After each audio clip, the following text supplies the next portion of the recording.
Pratt and Katherine Schwarzenegger have announced the birth of their second child.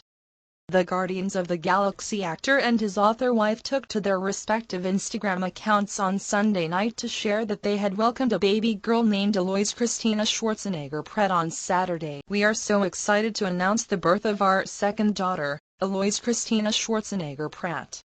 Mama and baby are doing well," the caption read. "We feel beyond blessed and grateful. Love, Catherine and Chris." The couple, who married in 2019, are already parents to daughter Lila Schwarzenegger Pratt, who was born in August 2020. Pratt also shares a 9-year-old son, Jack, with ex-wife Anna Faris.